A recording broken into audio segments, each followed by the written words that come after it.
Welcome everybody to the two-man power trip, the black man starting the nerd lifestyle. I'm Nicholas, Mr. Go with the Flow. And I'm the man with the plan, Maurice. And we're finally back with another edition of the Blerd By Nature Podcast. What's up, what's up, what's up? What's good, bro? What's good? Yo. It's been a while, but we back. The Pod Boys is back. Black Anime Podcast number 202 back in the building again. Dang, it's been almost a whole season. I know, gotta stretch the limbs, get back into motion. But let's start it off hot. Let's talk about Vibe Guys, because I don't know where the fuck to start with this one. Let's check. How far we want to go back? We want to go a week. We want to go last couple days. What we want to chat on? What's the stomping ground to hit? I guess for now, you know what? Since we had a nice little gap, I guess we'll go back. We'll go back 2 weeks. All right. What happened 2 weeks? Let's look back. What was going on with you 2 weeks ago? What was that? So we are currently recording this on November 16th. So what was 2 weeks ago? Like the beginning Halloween. Okay, yeah. So weekend. Yeah. Okay, yeah, we can start back at the weekend of Halloween where we got gypped out of our haunted house experience. Yeah, for real. Like I said, right, so we got there. Well, I got there first, and I'm looking at the place. I'm at the place. I'm like, I see nobody coming or going, blah, blah, blah. So I'm waiting for the gang, and, I'm just waiting. I'm like, I see less and less people around here. I don't see nobody around going in and out of this haunted house. So Lily finally gets there. She looks, it's like, the sign says it's closed. I'm like, what? I'm like, you dead ass? And so I go check. They got this little sign talking about some BS talking about, oh, yeah, it's closed today, blah, blah, blah. We check Google Maps. Somebody's closed indefinitely. I'm like, okay then. Someone gotta tell me what the fuck is going on, because so I remember when me and Kenya got our stuff together, and then we pulled up out the Uber, and then we looked around and we saw you waiting outside. So like 3/4 of the gang is all together, wondering what the hell's going on. And then we look over and we see like mad people waiting outside and shit like that. We talk to you, and blue, we find out like shit shut down. Like, what's going on? Right, so we had to call an audible. Okay. Yeah, like we finally regrouped. We got Lily up into the spot. We all together, and out of nowhere, she finally see the email that was sent, I guess, a couple hours before, some shit like that, saying because of some accident they had to close it down. I just realized I don't think any of us got back our money. Shit, like, what happened? I don't know. like this shit shut down completely to the point they can't give. I'm telling you, somebody died. Yo, I wouldn't know what happened. Somebody fucking died. Somebody died. If you go miss out on the last weekend of Halloween and you a haunted house, the main reason you there, like after that, kind of shut down and closed down, talking about you gonna give niggas back stuff for next year and shit. Like, fuck out of here. What? Right. My money, bro. What's good? Talk about some next year. We don't even know if y'all gonna be around next year. Facts, yo. You never know what could happen. Yeah, we might want something nice, something new, something different. Like, what the fuck? But yeah, so we pulled the audible on that one, and then we tried to find around places to eat. We looked around. There's bad people in their costume. One Piece was running wild in the city. It really was. One Piece dress up and stuff like that. But we went around while up in the city and stuff like that. And then we pulled up in what name? It was it Dolly Parton or Dolly Parton? Yeah.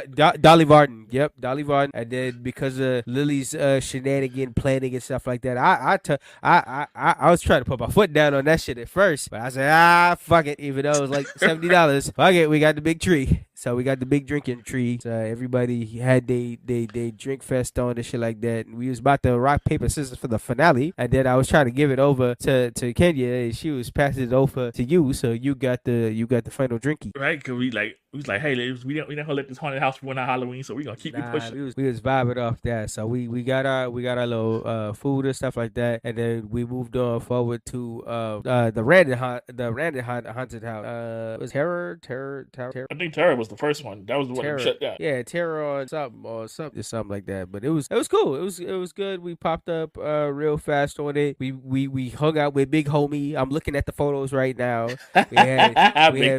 We had old Big Homie in the back. Old boy Steve pulled up on us and had Lily and Kenya spooked. And I was like, boy, my man's just smelling good though. I said, hey man, you ain't stinking, and that's respectable. I respect it. Yeah, that was fun. Yeah, that was good. To him and the old long boy and stuff like that and shit like that. Like there was big tall homie, big homie. All of them was good ops for the outside for the wait, because I was you know our travel experience and shit like like that. We was knocking out on our way going over there and shit like that. But like by the time we went there, the spooks definitely exhilarated us back up. So Lily and the captain take me out every time. Oh yeah, that's why we do this shit. This is the big third year. We going into the fourth year next year, shit like that. We always got to come in with the shenanigans. So that shit was good. Yeah, because every year they tell us we ain't going back.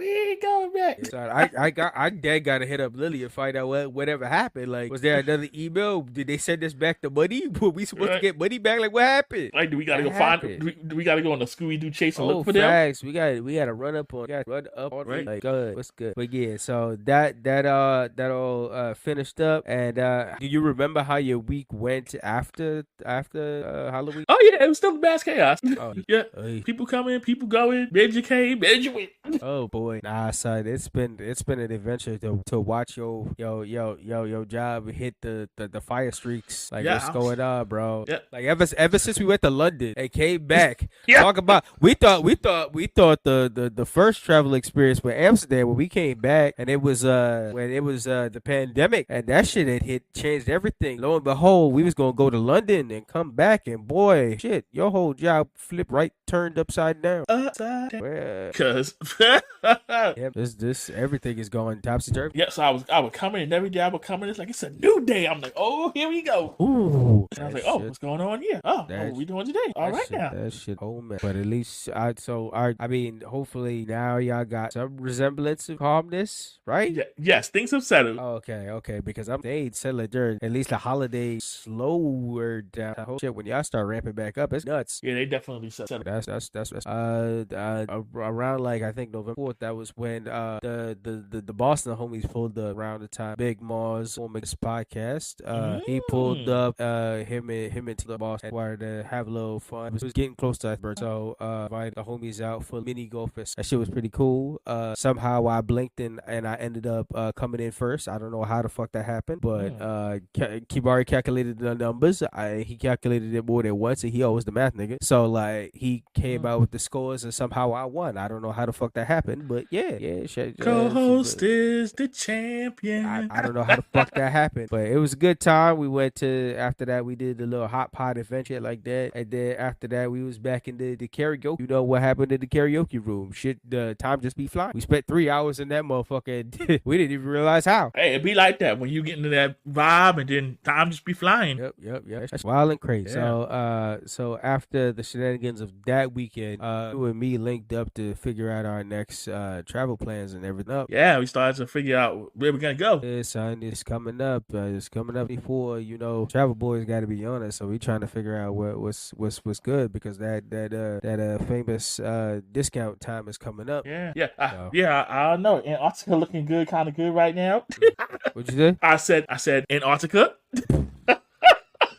This nigga trying to freeze unfreeze whatever the fuck is going on out there. Shout outs to Q who's showing out the truth. Apparently it's not cold down there. Something, I don't know. Maybe we taking the cold. Maybe they taking the warmth. I don't know. Like they come out there like, oh, okay. Well, Planet Trip is kind of... Do they have excursions? That's the whole point. That too. We ain't there to just see shit. We there to eat, and we there to do shit. That's the problem. But listen, they don't got shit to do. Listen, when we went to lunch, we got every season, so I don't know how we topped that. I'm not...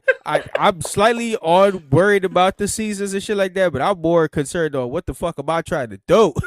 True. Like if they not trying to offer a free assistant polar bear that come with some shit on the side. I don't know, man. Rent a polar bear to go hang out with you or some shit like that. Like I don't play Mario Kart with the polar bears. What the fuck they got? They got the polar bear little carts so I could drive with them and shit. Or maybe we can play. The polar bears connected to the sled and we can go. Yeah, if they got that shit. If they working with the penguins, yeah, fuck with it, man. Yeah, if that's all part of the excursion package, sure, man, sure. If unless it's into the icy water, then we take a dip in that shit, never come out. Listen, grab one of those penguins and recreate that Mario 64 level. Good God. I mean, dude, I would imagine since they stay home, these are the penguins that be fighting back. You might be right. Shit. Have you seen a close-up picture of them niggas with the teeth? Them niggas' teeth crazy. Yo, look up a picture of a penguin's teeth, bro. Them shits is sharp like chainsaw. Shit look crazy. I don't have to knock the penguin out. Oh yeah, no. Yeah, and then we get sued just like how niggas get in trouble for touching geese. We gonna be the black niggas known for punching penguins, and I don't want to be that. Oh God. Nah, nigga. That's when I put Xavier on the hook. Oh no. That's where the international definitely coming in, cause I ain't no dick. Shit. Yeah, the local black boy Xavier and Gustav wildin'. Like, yeah, man. That's yeah, wild. yeah, them niggas is wildin' for sure. Get jumped But by yeah. penguin. Oh nah. Honestly. But nonetheless, we gonna continue chatting on wherever our travel destination will take us next, and then over this past I think last week about last week to this time now, yeah. We went. I saw the penguin teeth. Oh nah. See what I mean? Crazy. Don't go attacking these niggas and then they attack back, yo. It's gonna be blood everywhere. Blood in, blood out with that gang. They don't play. But yeah, so last week around this time we went to town hall in the city and we got to see old boys of the old OG Boy Beats World cast. Pop Beats World was having that show out there. Shout outs to the homie Ryan for setting shit up. All three of us was there, gang. And it was a good show, good little quick show and stuff like that. It was all fun. We got the behind the scenes little videos and stuff like that, which to me that shit is worth waiting go, because if you ain't ever see them backstage shits, them shits was hilarious, man. That shit showed that shit crushed my whole heart when I realized they don't like niggas don't fuck with Ben Savage no more, because god damn that nigga was funny. Them backstage shits, they had heart. Two things that shit told me with the backstage video was they got heart, there was a family, Corey is great and shit like that, and treated it fuck with them niggas at all. Oh, not at all. Holy shit, her face. I've never seen somebody so depressed during bloopers. Everybody breaks, everybody laughs, cuts and shit like that. Every blooper they did, Trina's face was like, fuck these niggas. She was over it. She was so over it. And the worst one was the dog pile. I'll never forget that shit. They had her at the bottom, and Eric was like, he was pressed up all her and pushing her down and shit like that. And you think about that time, she didn't even really fuck with Eric because of some side shit he was saying shit. And it's just like the adding of that, man. No wonder Trina thought y'all didn't fuck with her and she didn't fuck with you. Like, what is that? Yep. Nah, brother, that bloopers was ha kiki for everybody else, but Trina was not with nothing. But it was overall good to see everybody else and stuff like that. It was a nice show. And shout out to Ryan for helping us maneuver in there so we could get our photos too, because that shit was lit. Yeah, for real. Shout out to Ryan. Lord 69. Yep. Lord 69. Yep. That's all good. So last weekend, so I went over to Kenya's, and she needed a new show put in, so we got to she was dragging it to like the very last minute, and then I was I'm gonna help build the show and stuff like that. Yeah, of course. Yeah, so I waited until she got the courage, and then when she started getting ready, I was like, for extra motivation, I played like the Disney playlist for the songs and stuff like that. Oh, let's go. And yeah, because I had to get the boost in it. She looked at me, she was like, I'm not about to sing nothing. I looked at her real good. I said, put on some Cheetah Girls. You caught it like, Not even. I just put on some Little Mermaid, and she was already gone after the first go. I was like, ain't gonna sing nothing, huh? We had the Moolah, we had the Jungle Book, we had everything was popping. The Tarzan, like, it was good. We was going through the hits after hits after hits. Like we was goofy. And there you go. That got us to the work, and then the desk was all set before I left. Good. Yep. So that was good. Tuesday, me and Kenya linked again to go see the Marvels. Oh, how was it? Like I was telling you before, it's definitely not the worst thing that Marvel's put out this year. I give it an A. It was okay. It's an A to a good, like, pretty much. I like for like I enjoyed the movie if you ever seen the Miss Marvel series or anything like that, and even if you did, I know a lot of people complain you gotta watch like this or that or all of this. Honestly, from my preference, because I watched those things in the movie, they explain who these people are. So I don't know why people was complaining that they don't know who these people are. Like, they explain them in the movie. Like, that's the whole point of the movie. The movie makes sure that you really don't have to watch this series to get the gist of who the fuck these people are. They kind of explain who the fuck they are. Okay. But like, beside all that, like, I was going in there to watch it for Miss Marvel and Monica Rambeau and stuff like that. Because since the first Cap, I thought Carol Danvers was wooden and she was OP. Like she was the signing to me that Captain Marvel was like, oh, they can do a good Dragon Ball Z and stuff like that with action scenes and shit like that. If they had Marvel money, yeah, they could do, because they was doing beam struggles and flying and all that shit. I was like, yo, this shit is great. Me and Roger was in there. I was like, yo, she did a Kamehameha, bro. Like they could do Dragon Ball Z right if they had Marvel money and fucked with the shit and cared about the property and shit like. But nonetheless, this one came out and I was interested in the other two characters and it was gonna be all Gucci. And I came in for that. And if you came in there for, especially Miss Marvel, she the heart of the goddamn movie and she putting it all down and stuff like that. My biggest complaint is the villain. The villain in that shit got to be bottom tier Marvel. Like the lady villain they have in there. Me and Kenny was looking at each other. She was doing silly and that shit was funny. But like if you want a big selling point for the movie, stay for literally the end and the mid credit scene. It changes everything, just like they hyped it up. Yeah, that's big hype. But it's short things, but it's big hype for that. But other than that, it was pretty much a fun movie. They shifting tones a lot. Shit was weird at one point and stuff like that, but they was doing what they was doing and shit like that. But overall, like it was not the, like, it's definitely better than Quantumania. Quantumania was clusterfuck. Secret Invasions was but I think this is better, and they did something in this movie that upset me more with Secret Invasion. So like it just kept steamrolling. But yeah, if you this is 100% a Tuesday movie for me. Okay, this was 100% not a full price. This was a go on a Tuesday. Okay. But yeah, other than that, kind of chilling now in prep for Anime NYC. I'm off tomorrow and stuff like that. Yeah. So how was your weekend into this week? What did I do this weekend? No, I didn't do much this weekend. I chilled this weekend. Some friends came to visit me, so I hung out with them. Yeah, pretty much chilled this weekend. Not crazy. Monday was just more work and again. I feel like I'm missing something Tuesday. Y'all hook Spirit up with that PS5? Huh? Oh no, that was the Discord stuff. But that yo, shout outs to them Discord, man. Yeah. That's beautiful. That's beautiful. I had that Spirit hooked up, and Spirit got that P5, man. Yeah, he got it. So I was like, that's what's up about that. And that was what's up. I was like, okay, let's see you now he on that Spider-Man. Yeah, for real. Did you get Spider-Man? Yeah.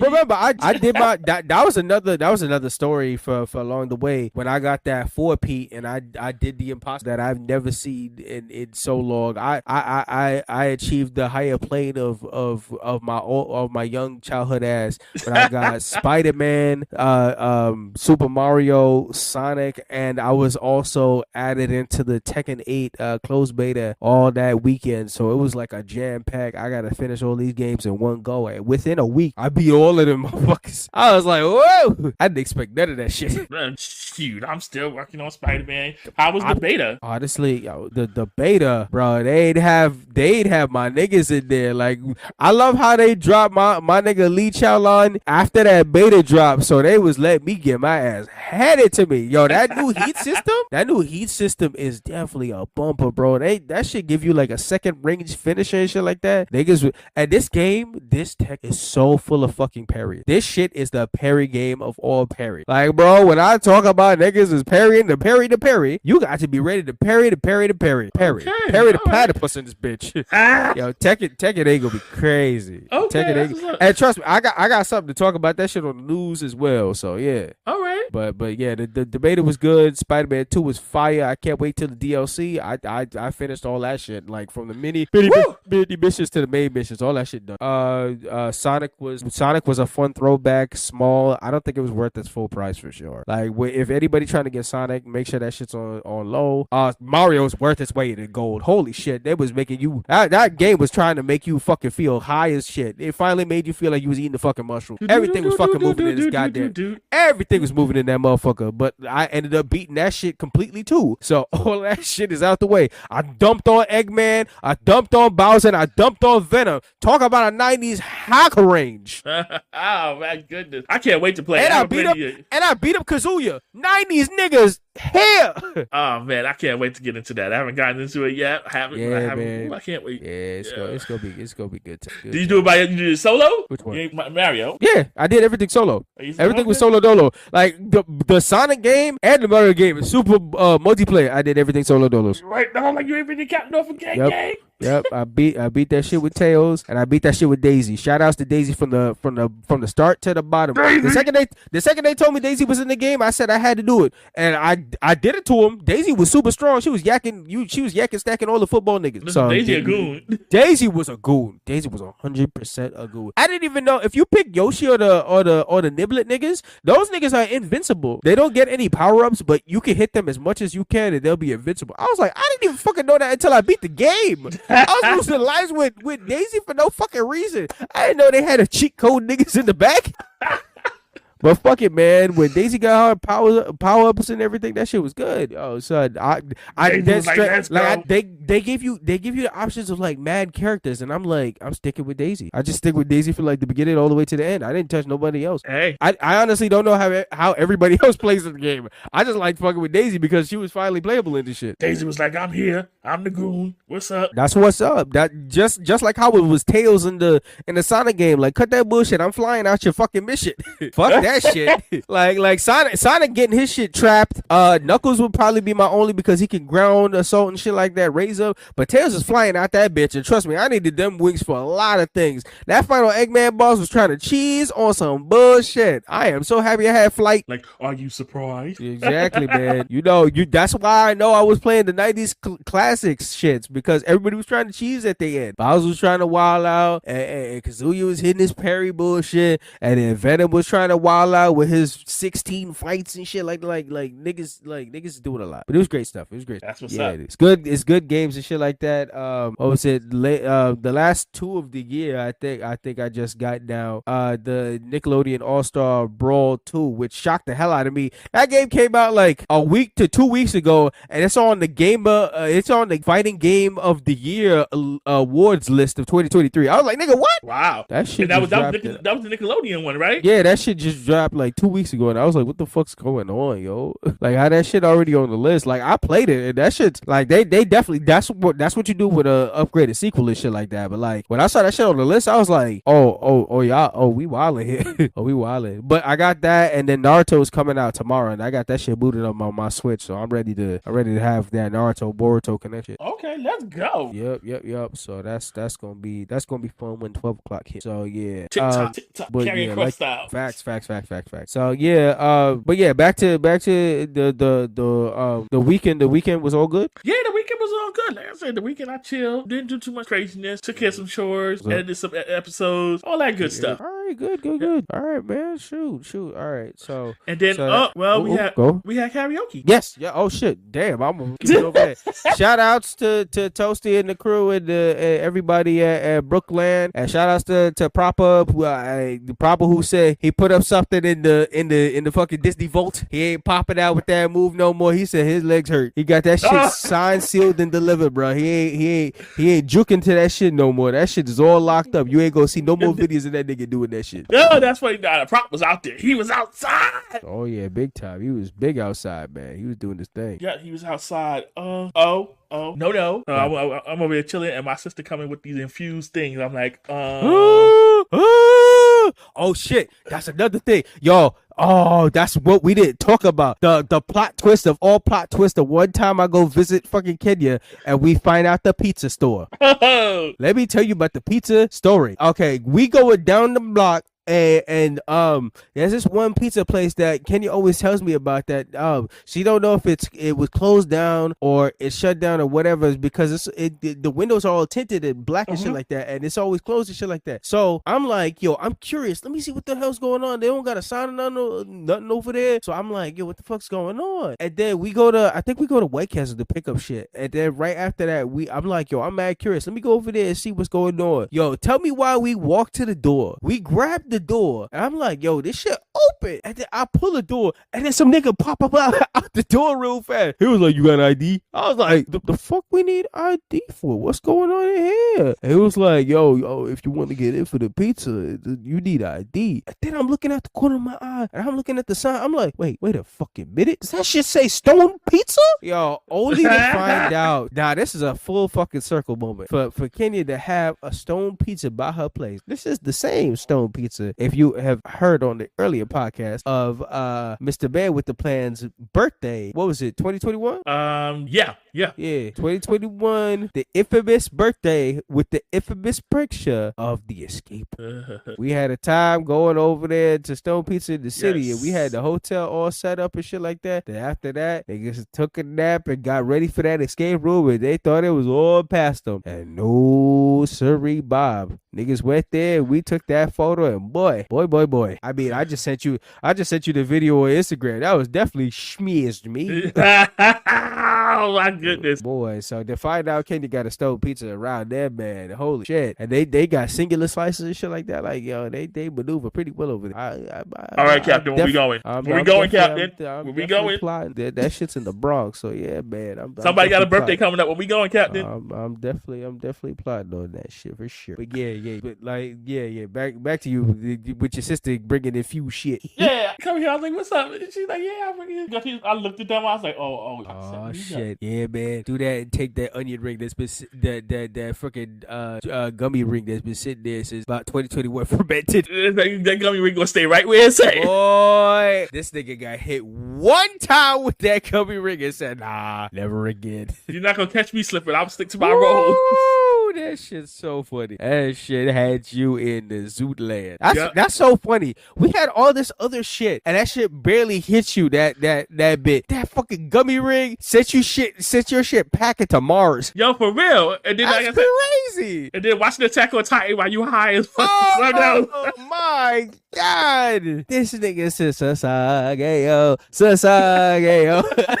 My son was up right in front of the TV about like a solid 2 hours with the arm on the chest. He said, "I'm ready with my ODM gear. I'm ready." Come on, Urban. After fighting for my life, going up and down the hallway. Yeah, eventually I went and watched the Attack on Titan. Yeah, you was fighting for your life because you was flying through the damn buildings and shit like that. You thought you had the ODM gear. Yes. Oh, no. All right. So let me move on. So we going past vibe, guys. Let's get to the off the cuff discussion of the week. So speaking on that same topic, on that same energy, I wanted to ask co-host, what anime has had a strong hold on you in 2023? What anime got you in a certain kind of chokehold for this year? What's been on your mind? Bleach has been keeping me occupied. I finally watched, I finally got all caught up with Attack on Titan and watched the final. Yep. Question mark, final. Yep. Final. Bury it in the ground because that shit done. Right. So that's been keeping me occupied. Those two have kept me occupied this year. Why they got you in that chokehold? What's been going on? You tell your side, bro. What you been seeing now?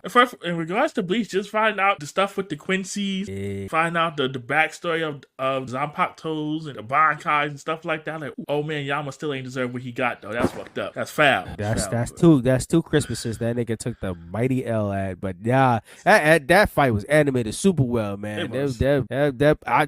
We gonna talk about something later that niggas gonna need for niggas gonna need to do that Bleach route. They gonna have to be on it and then take a break like that and come back with some good, like, I don't know, like Bleach is working out pretty well for that final arc. What they doing with and they stretching out with the space. I mean, shout outs to really doing it. Yeah, for real. And then Attack on Titan finally ending with his final episode with the movie. I think for the one time they gonna release everything in theaters. Like they gonna release that last two specials that they was doing. Okay. They gonna put that all together and they gonna release it in a theatrical. I feel like that's their last call. Yeah, I'm not gonna touch on it too much because I'm probably gonna save that for an episode. Yeah, sure. There's people that could argue left. I know. That's what I'm saying. I'm gonna save that for a separate episode because man, we gonna talk about it. Oh yeah, we gonna talk about it, but definitely hear you out on those two. My animes that had me in a chokehold this year for sure. Early on in the year, it was definitely Demon Slayer with its return, with season 3 and the shit that was going down with the whole Demon Core and shit like that, and the Blicky and all that other crazy shit that was going down, like close to Mother's Day and shit like that. Like they was releasing crazy episodes on holiday and shit like that. It was real nice. That one, there's an anime on Netflix. Which shout outs to Netflix for doing this. They released this anime's the anime creator's earlier work, which is Monster. It's like a classic anime with like 75 episodes and stuff like that, but it's a really good suspense thriller shit like that. And then he released his new / old work, like somebody updated the animation and finally animated it. And so it's on Netflix. It just dropped recently. I think it's called Pluto and shit like that. Like that one had me on that one. I love like thought provoking and murder mystery and shit like that, especially my anime that go deep in like humanity and war and X, Y, and Z. And that nigga's right up my alley with his characters. Them shit's crazy. Pluto's definitely one. I think I've honestly watched that 8-part thing at least like 3-4 times now. And for sure fucking holy shit. I'm gonna talk more about everything that surrounded that, but season 2 has gone dummy. Yes. I'm talking about like this arc, this season 2 of JJK will be remembered as the biggest thing in like what Naruto had and what Dragon Ball Z was having and what Bleach had. Like this is their Aizen, this is their fucking Frieza and Cell, this is their fucking shooting exam meet Sasuke retrieval / final war, like everything going on. This isn't the end of Jujutsu, guys, but this is everything that niggas hyped up Shibuya. That without a doubt. And I'm talking about weekly. That shit's still going on right now. Nice. Yep. So that's good. So getting off the cuff, we can get into some nerd and reboot. What'd you say? You said stock news? Yep. Yeah. Right. Okay. Yeah. Yeah. There's too much there's too much going on in the nerd and reboot spaces to go into any stock. That like the stock and the money shit is at a finite compared to all the messy shit that's happened. So right off the bat, this is to prove how long it's been since we was doing the pod and shit like that. So the SAG-AFTRA and the WGA strikes have finished. When we was starting up, like last time we was like really recording, because I think last time we was really recording, we was in like July / August and shit like that. And I looked up the strikes. SAG strike started in July 14th. That was like when we was on pause, bro. Yep. Like I said, last strike that we was talking about, I think it was the writer's strike and it was UPS. Yeah, and then we just got into SAG when they just started, and now they just finished. They just finished on November 9th. And then the WGA, their strike lasted from May 2nd to September 27th. So like all of like that shit crazy. We was definitely talking about the writers. We're talking about the SAG, but I also wanted to talk about even though the contract cleared for WGA, I've noticed there's been some videos that's popping up on TikTok and on Twitter. They haven't fully agreed to that contract yet, so we don't know if this strike is completely done. Like majority of the people have signed off an okay on this, but there's a lot of videos going out on people talking about what the hell is going on, and a lot of shit is still funky about the AI and digitizing people and downloading shit like that. So a lot of members, and I'm talking about a huge crowd of members, are not okay in this deal. And if they don't okay this deal, that means we go back to square fucking one. Yep. And I don't know, bro. This shit's about to get extra messier. Because if this deal don't get signed off on, we going back to square one with this. With the niggas got to pick up that picket fence again. Yep. So I guess we'll continue to watch that because that's crazy. Right. I thought we was about. You thought it was over. I thought we was Gucci. Bro. Niggas got what they got, but like niggas is looking over this contract. I've been seeing videos of niggas looking straight word for word on this, ball for ball on these contracts, and it's not looking good. Not looking good. I mean, this shit was all about the AI shit. Now it's looking like that. Somehow studio slipped by with that shit. I don't know, bro. It sounds like writers got it a lot better. You definitely do, right? That shit crazy. But yeah, nonetheless. All right, so next topic we got. Did you see that Garfield trailer that dropped? No, I didn't. So we got a Garfield trailer that dropped. This is doing Garfield's origins. It's an animated movie. It's how Garfield met John and stuff like that, and a little bit of history and the origin of why he's a fat cat and why he be eating so much and shit like that. Oh. And then like midway through the trailer, they do the regular story, him and the dog and all of them. They was all Gucci and stuff like that. And then towards the end, you see like Samuel L. Jackson playing the voice of Garfield's dad. So Garfield's dad pulled up and he looked like a brolic ass fat cat somehow. Oh, shoot. But yeah, that's the story. And then they asking people Swofield. Yeah, Swofield. We got they asking for people with pets, like specifically cats or dogs, to send in a video that I guess they go add parts of the movie or something like that. So whoever got a pet, you know, you can submit your videos and get yourself into the movie, I guess. Send the penguins. Yes, so send the penguins and see if that don't fuck up their movie or something. I don't know. Maybe they can digitize them to attack Garfield. Who knows? Yo, I let your girl again. So we'll see. All right, next up on the docket, like I was talking about earlier, we got Game of the Year awards coming down, and so these are the eligibility players in the Game of the Year awards, like the major ones. So like the Game of the Year is going between Alan Wake, Super Mario Wonder, Legend of Zelda Tears of the Kingdom, Baldur's Gate 3, Resident Evil 4 the remake, and Spider-Man 2. Now out of those options, co-host, who you think might take that? Ooh, run those options one more time. Alan Wake, Spider-Man, Super Mario Wonder, Legend of Zelda Tears of the Kingdom, Baldur's Gate 3, Resident Evil 4, and Spider-Man 2. Oof, you can make a case. I can make a case for Spider-Man. I can probably make a case for Super Mario Wonder and Zelda. I think I could make a case for the same ones. I could agree with you, but for me, the most, if we talk about votes from fans and shit like that, that's gonna go crazy. I think Baldur's Gate 3 about to take it. See, I want to play Baldur's Gate 3. I have not. Baldur's Gate I have not 3. seen it. I have not. I want to play. Because I remember playing the OG on. Lily has sent me so much videos and so much lore of this freaky ass game. Yo, all the freaknik niggas is all over this game. They got you fucking everything in this game. You know these niggas is horny and they picking this shit. It's Baldur's Gate 3. Niggas is freak nasty all in Baldur's Gate 3. Fucking every different creature, alien thingy on the block. So I think Baldur's Gate 3 is taking this shit. I heard stuff about Alan Wake. I heard that's a good game. Super Mario Wonders changed the genre of Mario a little bit, but I would think it's going to take it over. I think Tears of the Kingdom is probably the most creative I've seen out of Nintendo this year. So I think they got that. Spider-Man 2 would have gotten the case, but like a lot of niggas is complaining way more than they was with Spider-Man. Yeah, they were. I've seen it all over online, whether it's between the suits, whether it's between the missions, whether it's between the direction of where it's going further. Where I think people acted a little shy about that shit, like they was setting us up for a mild story, but whatever. Just a lot of funky stuff coming out of 2, even though like niggas was hyped up and then the hype got really weird. Resident Evil 4 remake, niggas always loved Resident Evil 4 and the remake. Yeah, but it's Resident Evil 4, so I'm like, I heard it was kicking ass for a remake. It was changing the genre up and shit like that for the better. So that's good. But nah, I've heard nothing but freak nasty shit about Baldur's Gate 3. And that's before niggas even get into the story. So I think niggas, if you give niggas an open world and chances to be freaky and play a whole open world shit, I've learned my lesson after Elden Ring. I think niggas is taking Baldur's Gate somewhere. Okay, nah, we gotta get on that. Get this Twitch off the ground. We go continue and see what the fuck's going on with Baldur.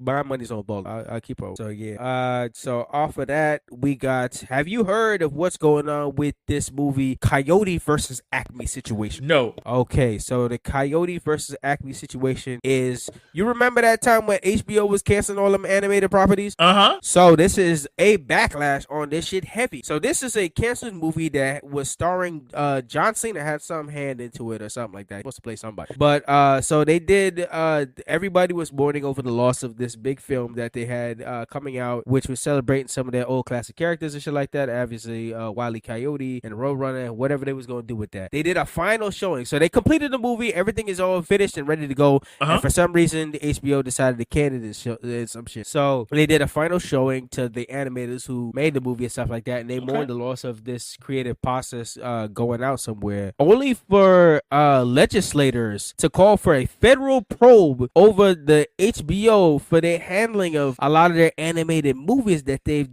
decided to shelf out of nowhere. I didn't look further into like what's the details of this shit, but it's definitely got HBO shook because now they're allowing the movie to workshop its place to other places like Amazon and etc. I think it might land on Amazon because it seems like Amazon is getting the back pay out of everything that's falling out of HBO because they got Batman, the animated series redo. They getting that shit. They workshopped the Superman series over to Adult Swim. You saw how popping that shit was, so it's like this movie could get a second life somewhere. But it's so interesting to watch this movie go into fucking Congress to get HBO to get shaken with that shit. And it's let loose a couple other stuff that they had on the docket that's been finished and shelved because I just saw a trailer for Urkel takes on Christmas or something like that, which that was one of those they had locked up. So that shit is falling out to digital as well. So a lot of their money, a lot of their movies is falling out.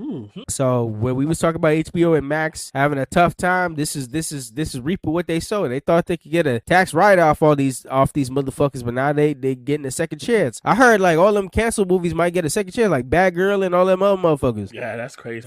So yeah, that might add on to that. So shout outs to that.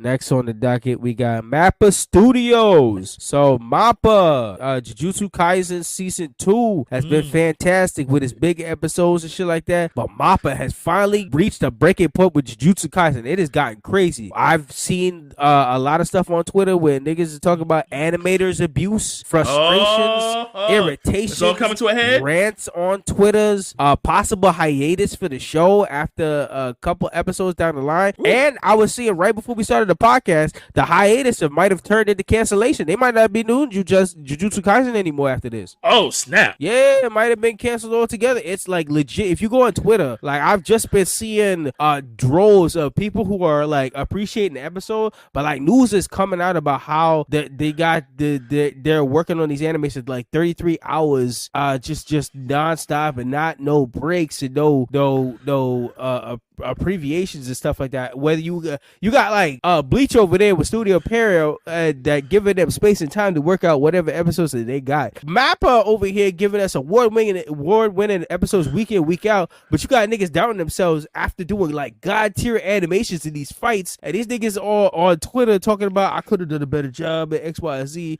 and they get dizzy and fucked up on their own fumes. I saw a nigga Twitter post talking about I never work for Mappa again after XYZ, showing all the abuse patterns and shit like that. He said I want to quit the industry, and like it is getting messy to a point where we talk about like these Western strikes and shit like that. Like these animated strikes might be going crazy out in anime. And we talked about this with the bros at one point, and we seeing it on the cusp. Like as animation, this shit get crazy and niggas demand more. This is what's gonna happen. I don't think Mappa has a presence in the anime NYC this year, but if they did, they be getting booed out. Oh, for real, yo, that's some wild shit. Yeah, right, it's been a lot of noise. Do better, Mappa. Do better. Yeah, they need to do way better. For real.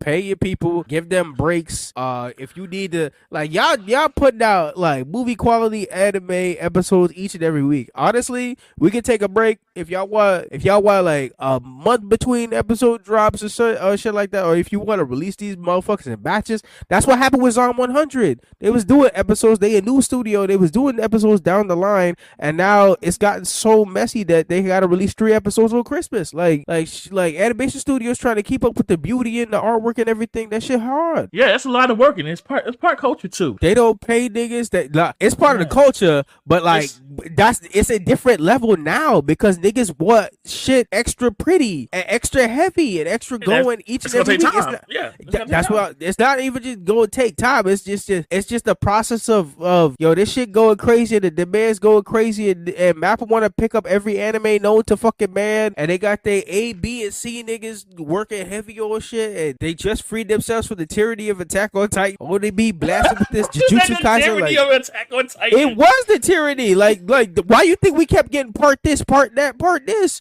Like niggas needed time to work, and now they back on Jujutsu Kaisen, giving us movie level quality every week. That like, bro, this shit not easy, and these niggas losing their mind. They need to find a balance. I don't know what that balance would be, but they need to find a balance. Yeah, they gotta figure this shit out because they gonna be losing their heavy hitters. Like they put out some numbers on the board with the greatness, but this shit get crazy. But yeah. Hope they can balance that out because definitely burnout is real. Definitely. Oh, yo, big time. These niggas is big bad. But yeah, so next up, speaking of burnout and everything going crazy, Marvel stuff. So these last couple of weeks, we heard some crazy news. Between the bombing of the box office of the Marvels, and then you heard about the shit that was going on with Blade, with Mahershala Ali, when he was casted into this role man long ago, and the different directors going in, going out, going out. The movie was already supposed to have dropped already like this month, but like everything got pushed back and everything got slidewined, and the story changed about multiple times. times. At one point, it was supposed to be about Blade giving up the mantle to his daughter, even though niggas ain't used to the MCU Blade in the first place, so I don't understand how he passing up a mantle when he didn't even show up yet, but whatever. Shit was getting extra dicey with all these different weird scripts that was coming out. But it's between Blade, and then niggas was talking about they wanted the original 6 Avengers to return, even though we already had the heft of shit, and I don't understand how y'all want the original Avengers to just return. What? So Iron Man coming back? Yeah, they wanted Iron Man to come back, like not even story canon. They just wanted the 6 Avengers to come back in the movie, and I was like, what? How are we gonna make that work? They said you gonna take what you take. They did. Exactly. That was the complaint. I'm like, what? Exactly. I don't know. But they were saying Marvel was going through shit, and I believe it. Marvel was going through shit. But then at the same time, they got. So have you seen that they talk about they dropping a Marvel Spotlight series, kind of where it's supposed to mean that you don't need to. You can watch this series without knowing the backstory of like X, Y, and Z. You don't have to watch all those movies prior. These are series that are outside of the canon, pretty much. Okay. Like they canon, but they outside the canon. Like the new Echo series that's coming up. You don't gotta watch it. You don't really gotta watch anything prior to know anything about that. Okay. So they working on a Spotlight series, which is shit outside of the MCU canon that's supposed to fuse everything together. And with that Echo series, they bringing in a new genre to Marvel that they haven't been doing a lot of. So Echo gonna have like blood and TVMA, and then Blade's gonna be rated R, and then they got Deadpool coming up. So they going into their like more adult range content. So I wonder if we're gonna get them Netflix shows back. No, but I think we getting like some level of the writers and shit like that. Like we moving into something. They definitely going into more adult oriented. So we might get the right back and shit. But they did scrap everything for Daredevil, so it's going back from the ground up working. So I might get more of the Netflix niggas back. We'll see. Okay. Yeah, so we just got to keep up on it, because one week the MCU was dead, the other week MCU was back. MCU was dead, MCU was back. Loki, MCU was back. Marvel's the MCU was dead. Like it's a back and forth. I don't know what the fuck. Yep, shit's a back. Yep, but so this weekend is Anime NYC, and before this weekend kicks off, well, actually it's tomorrow, but before the shit kicks off, Anime NYC decided to drop a big bomb on us today, which announced that no longer will they be a fall/winter-esque anime con anymore. They are going to break into the market in the summer. Get your hazmat suits ready for these niggas, because we are doing summer 2024 end of August. Niggas gonna be in New York City anime style. They said fuck Dragon Con, fuck Atlanta. Listen, man, I don't know about this. They said that. They said Blerd Con. I think my biggest complaint about this shit is the mere fact that they selling the tickets 3 weeks after. They said they got more tickets in the docket and everything, but they know how they actually sold out these recent time. So for them to wait, they ain't sell out nothing. They still got tickets. How you even go through the tickets you got for this year? You want to talk about selling tickets for next year? That's why they said they going into the summer and they gonna have more tickets, more space, and X, Y, Z, and all that shit, because apparently Javits ain't giving them the full building. That was them snitching on themselves for this year. They said they ain't get the whole building for the Javits. They said next year in the summer they'll give them more space.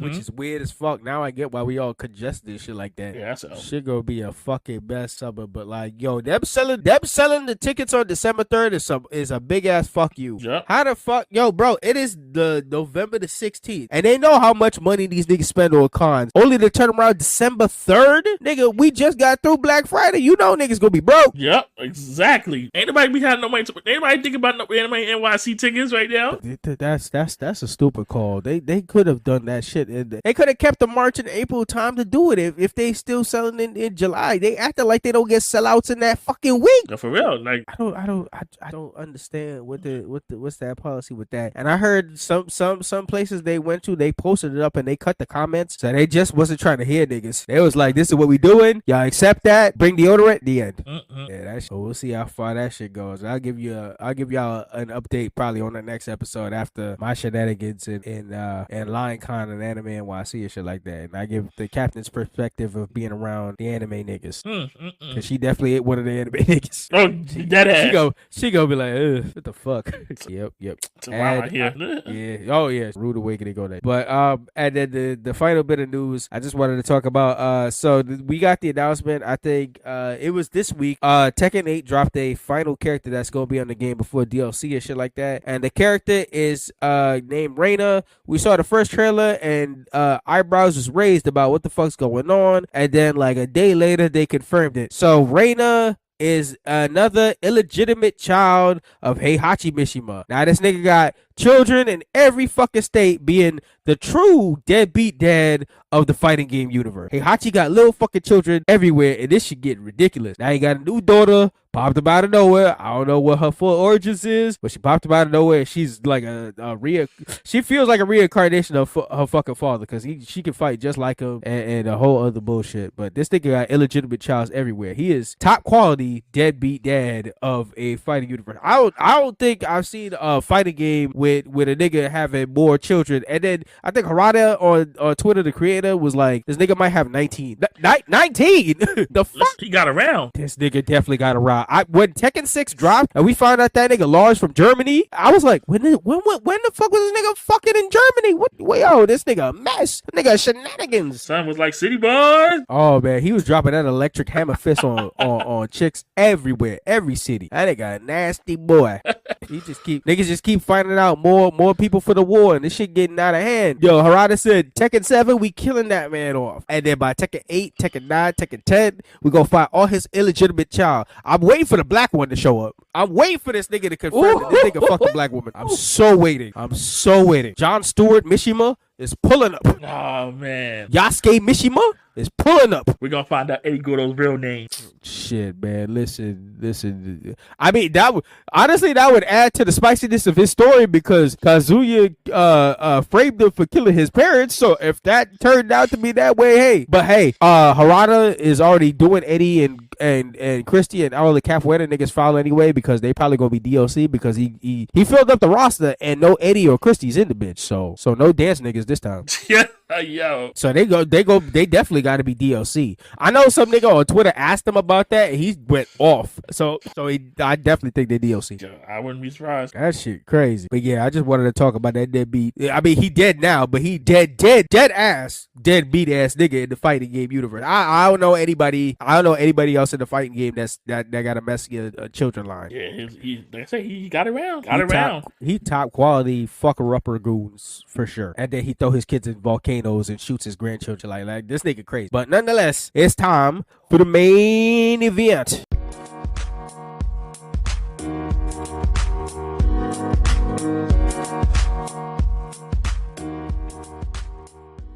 We back at it, main event segment of this week. We going back in the comfy couch. Thankfully, shout outs to last week's adventures to see these guys at Pop Meets World. We tried, we hit that throwback, but we going on a ride. We hopping in the car with those ladies that came in a cosplay as the car of last week. We hopping in that car and we going DeLorean style, and we going back in the past. Going back in the past to check out a show that rocked the nation for a while. We hit this week Boy Meets World, episode 1 and 2. All right, here's what's You already know. I got the Boy Meets facts here. So yeah, we got a coming of age sitcom. Hold on. All right, so we got a coming of age sitcom running from September 93 to May 2000, going from 7 seasons and 158 episodes, created by Michael Jacobs. First titled was Untitled Ben Savage Project. It's a multicam show. This was famous for its on the TGIF block of TV, airing for Disney under the ABC block. Show would return with Girl Meets World as a spinoff in 2014. The show basically breaks it down as the premise of about a boy living life in 6th grade with making friends and finding his place in the world, finding out who they are and who he is, and just pretty much a coming of age story of boy and then him out in the world. Pretty much. Yeah, that's pretty much it. That's a good summary. That covers the summary and the fast facts. So we can dive into the first episode, which is called Pilot. Yeah, this episode. So the episode just starts. We're in Premi's class. So yeah, I think the first theme played and it sounded like they was playing on like a baby piano. Yeah, I forgot how weird this first was. Yeah, bro. Every time I listen back into that podcast and they talk about like that first theme, I never think about anything past the car theme in my head. And then when I heard that first shit, I was like, I heard this in other Disney properties before, but this shit sounds extra funky. Yeah. But we open on Corey Matthews and Mr. Feedy. Yeah, they're in the cafeteria. Yep. at this point, and Mr. Feeney is scolding him for getting the candy bar, and she's like, yo, why you not eating nothing good? She's like, don't your mom give you good stuff? He's like, yeah, she does, but I'm trying to get this candy bar to get that nasty granola out of my mouth. Yeah, this nigga already roasted his mom. Yeah, and then he clapped back at Mr. Feeney talking about, yo, what's this high nutrient astronaut drink you think? Nah, son, when he shot fire on that shit, I was already into the dynamic. I was like, this nigga already got, they already went up and on each other. Right? You know, they go their separate ways. Feeney goes to sit down, and then Corey goes to sit down with Sean and this other kid who I've only seen maybe once or twice. Bro, I was for the life of me. I'm like, who the fuck are you? Yeah, I don't know who you are. No. Did they name him? I don't think I heard a name. Only thing I've heard was his last name at this point. That was when we in the classroom later on. Bro, I was just like, who the fuck is this guy? I just said and friend. yeah, that's basically it. NPC number 3. Yep. That's what we call it. Yep. So then they're talking about what show. They're talking about a show that they were watching, and they were talking about different parts of the show. See who stayed up the longest. Yep. And NPC number 3 won. Like, bell rings, and then they go off to class. But basically, Sean is telling him, Corey, like, to leave Feeney alone because he's a teacher. He's gonna make you miserable. Like, Corey, like, I'm already gonna be miserable. I'm taking him down with me. See, sorry. Corey was quick. Nah, they definitely made it a point for Corey to be that wisecracker because that shit was funny. Right, and then at that point we get the intro. Yeah, which is, the official theme plays, and I was like, this looks so funny, like a kid's amusement park. Yeah, this opening screams white American family values. Shit was so definitely classic, like definitely 90s up the block, like early 90s type shit. It's definitely that suburban stereotype. Yeah, man. Shit, the guy that got stuff floating around him and shit like that, like the big globe and shit like that. He was looking wide eyes. Whoa. Right, we see Minkus in the opening credits, but Minkus is nowhere to be found at this point so far. Yeah, no. They showing you who the important niggas down the line. Not now. This pilot working. And we did not see NPC number 3 nowhere in these opening credits.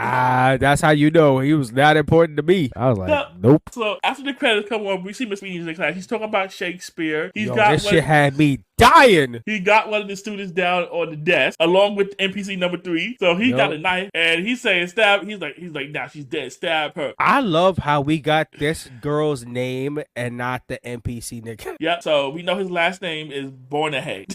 Oh, okay, that's what. That's his last name. See, I didn't even hear that. I only heard for the girl. Right. And so Mr. Feeney was telling him to pick up the knife, and he said to kill yourself. And then he's like, yeah, come on, Mr. Feeney, she's not really dead. He was like, can I stab her a few times, boy? She hopped up. Yo, son, that shit had me dying. She popped back. She said, "Hope we don't play that." Yo, for real, yo. She's like, listen, you touched me with that knife, you better kill me the first time. I was like, oh fuck. First of all, the mere fact, I don't blame her because the mere fact that this nigga said, yo, I don't think she really did. Let me stab her a couple times. I said, yo, my nigga, that's why they had to hop you out the show. You sounded nutty. Yep, yo, shut. So she was about to come. Son looks shook. He was like, Mr. Feeney.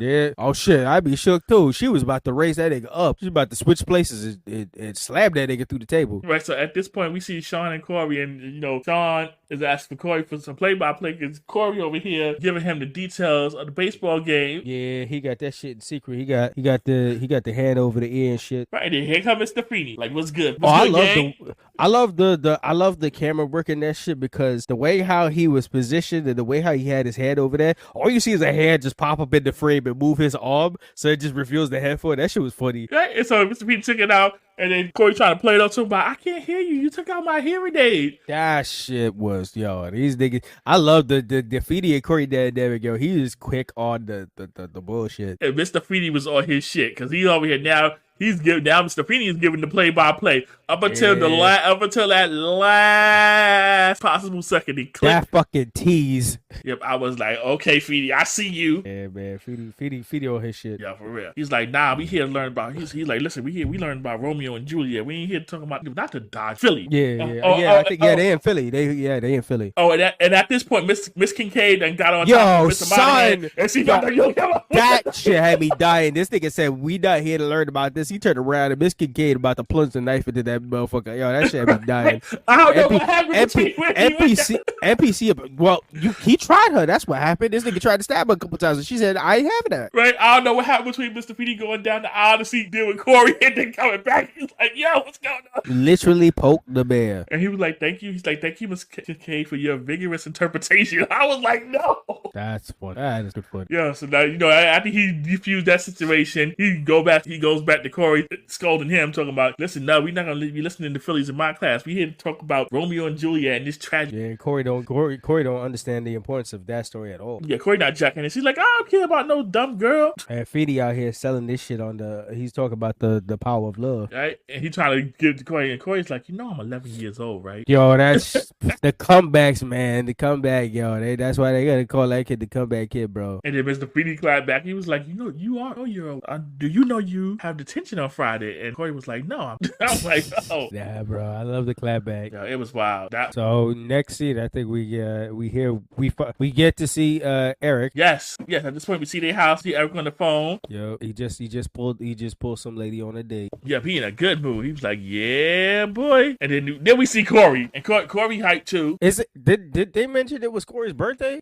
No, I don't think they mentioned it was Corey's birthday. Oh, okay. So I think Corey was happy because the Phillies had won, and so they were going to the game that him and Erica were supposed to be going to. It's supposed to be a really, really big game. And then Eric then broke the news that, hey, listen, by Friday, I'm taking old girl to the game. And Corey ain't jacking this at all. So I'm trying to fuck with that girl. He not with nothing. Like, yeah, I'm gonna have to. We gonna have to figure something else with it. Yep. Like, nah, this ain't it. Cause like I said, Corey ain't jacking it at all. Yeah, he was like, Eric was like, so we could deal with it like adults and shit like that. And Corey was quick to call his father. Yep. He's like, Pops. Yeah. So when Corey called for his father, we run into we finally meet and run into the father and mother, Amy and Alan. Yeah. And then so Corey's over here explaining to his mom and pops about the game, and then so Amy was like, Corey was telling his mom, and Amy was like, oh, so she said yes. And like Corey, like, he's like, you in on it? They all working against me. Yep. And then his pops was like, yo, what you get detention for? He's like, how you know about that? He's like, he told me over the fence. Yeah, and this is where we find out Feeney is the neighbor, and Corey wants to move because that's snitch behavior. Yep. He's like, nah, this ain't it. He's like, listen, you missing the bigger picture, Pops.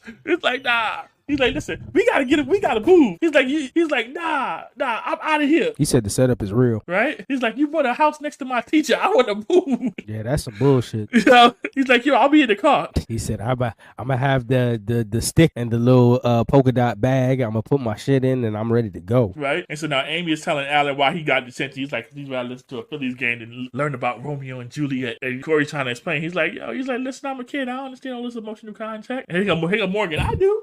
Like, introduced to Morgan, the little sister. Yeah, and now, like I said, his mom is back on to Eric getting his date, so they make no attention to Corey at this point. Yep. Amy happy as fuck that Eric got his date. Yep. And Corey's just in his feelings right now. Oh, definitely. And Eric didn't make it any easier by playing Corey when he tried to give him the tickets, and he said, "Psych." He's like, no, we're not doing that. We're not doing that at all. We're not doing that. Big psych. He's trying to plead with Pops. Pops not having it. Pops like, listen, when you get older, you'll understand. Exactly. And then meanwhile, you got Morgan who's offering her services to help her brother, but like Smark returned. Mark, they was having a Smark. Yep. Poor Corey. He's like, everybody's against me. Oh, big time. It's boy against world right now. Right. So after right, we're back at this point. We're back at the school, and we see kids is eating some weird ass meatloaf. Right. We see Corey showing Mr. Monahan. We'll give him a name now, and Corey's just telling him about what happened. At this point, Corey dumped him. Yep. He's like they got to keep the house. I was like, oh man, Corey's funny. Yeah, Corey's the best. They got Corey over there testing Feeney's space. Oh, for real. He's like, Feeney loves me. They like, nah, Feeney hates you. He's like, where you find out? So he goes over there. He's like, listen, all day. This my life, my free time. Get away from me. Right when he said that's when that lady teacher pulls up and Feeney definitely trying to mac. Oh yeah, Feeney trying to bag.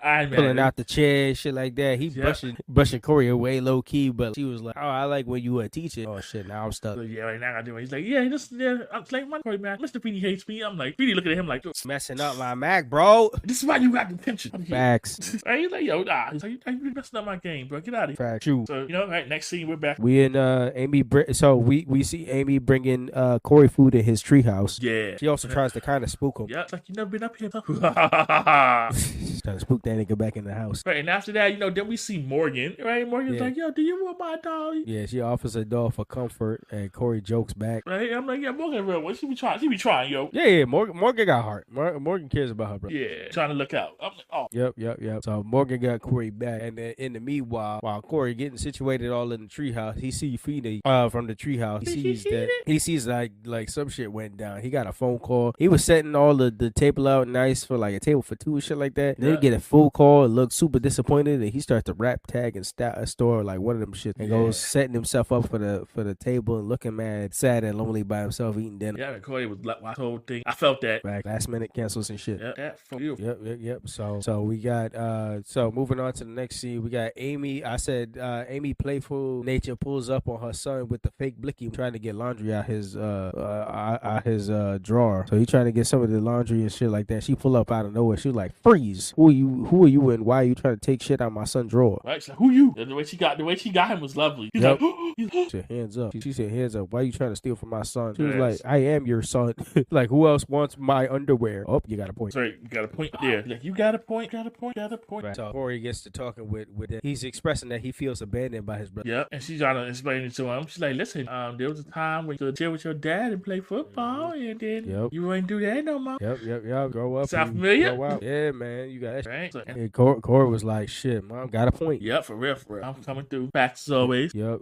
So Corey starts to realize his point and all of this stuff, and then he starts to switch over to so now it's becoming now we switch over to Corey in detention with Feeney. Yep, and Feeney, so Corey just waiting there, his Phillies jersey, thinking he gonna get out. He's like, "Yo, Mr. Feeney, when you gonna let me up out of here?" Yeah, he starts to talk to Feeney, and Feeney mad quiet and stuff like that, moving along, and stuff get quiet for a minute, and then he realized Feeney ain't paying attention to shit, so he's like, "I'm gonna make this shit work." So Feeney got slept by his boo. He ain't trying to hit nothing for nobody. Oh, facts.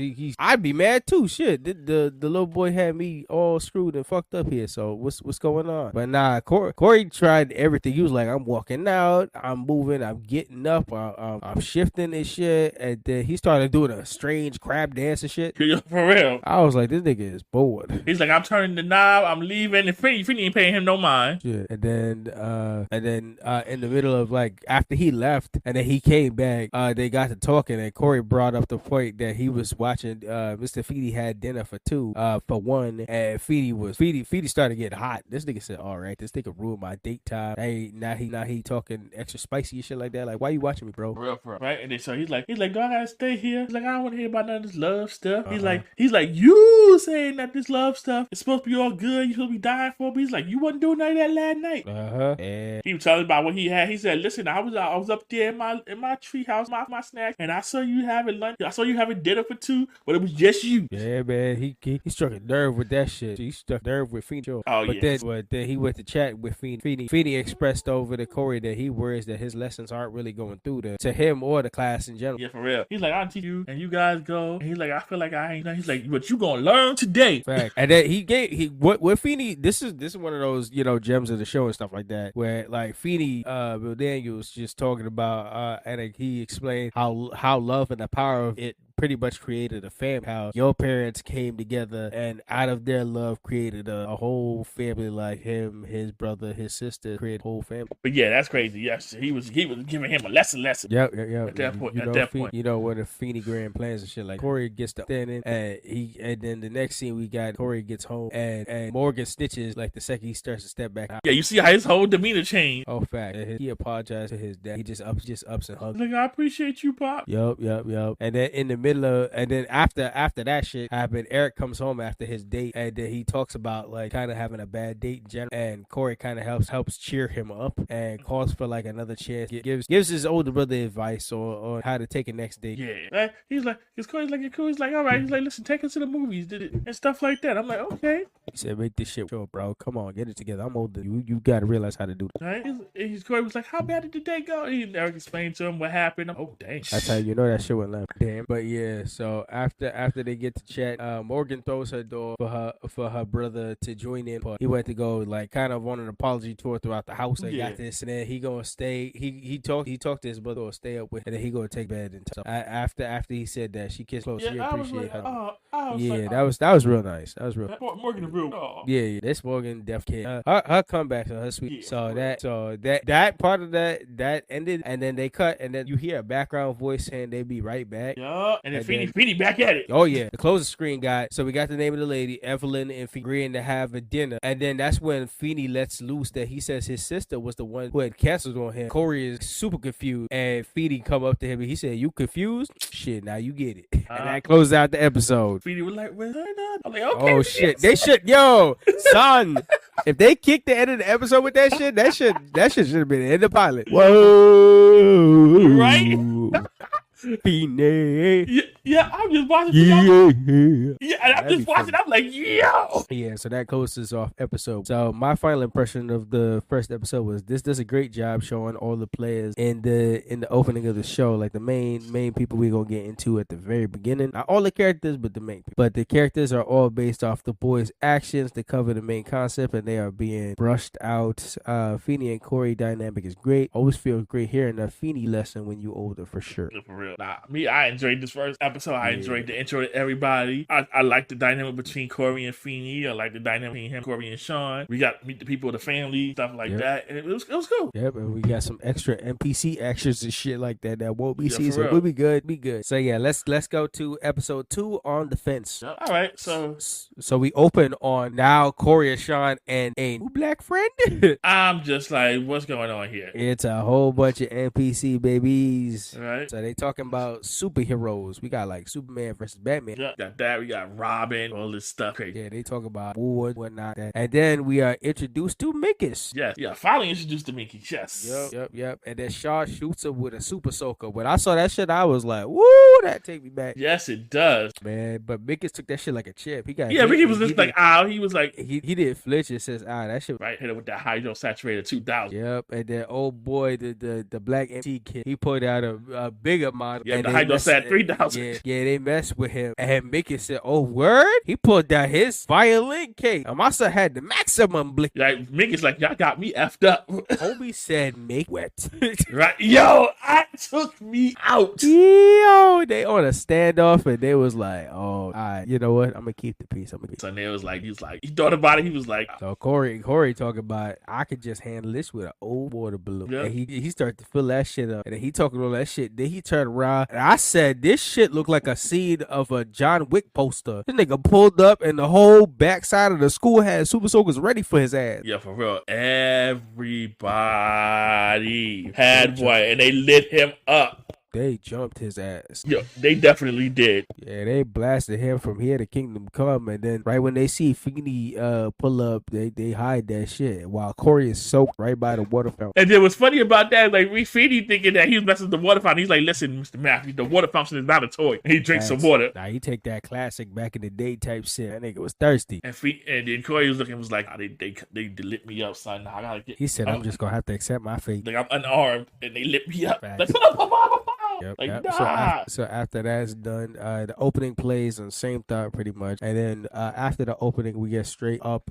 We in the house with Alan, and he talks with Amy on like the shit that's wrong with the house. Right. You got to be the handyman, electrician, everything going down. Like, that's broken. Corey was like, Dad, you just got in. He's like, I gotta go fix it. He's like, I got a date with your toilet. Shit. Yep. And I was like, he's like, but you just got home. Yep, and then Corey, they ain't done with the house though. He got to work. Yep. And then Corey out here trying to butt up his mom, and he's like, she's like, what you want, bro? Yeah. And then he tells them, he let it loose what he want from the super soaker. Yeah, and he's like, and then even Morgan asking questions. Yeah, Morgan tested Corey's patience with asking why every second. Yeah. You got Eric joking about an antenna can't see on women and shit like that. Like, this shit getting out of whack. Yeah, and at this point, Amy's like, yo, spit it out, Corey. What do you want? Yeah, he said he want that new water gun. That's $50 for a water gun. Then sound like I said $50 for a water gun. Then sound like $200 now. Oh yeah, for real. And she's like $50, and Corey's like, oh no, $4.99 plus tax.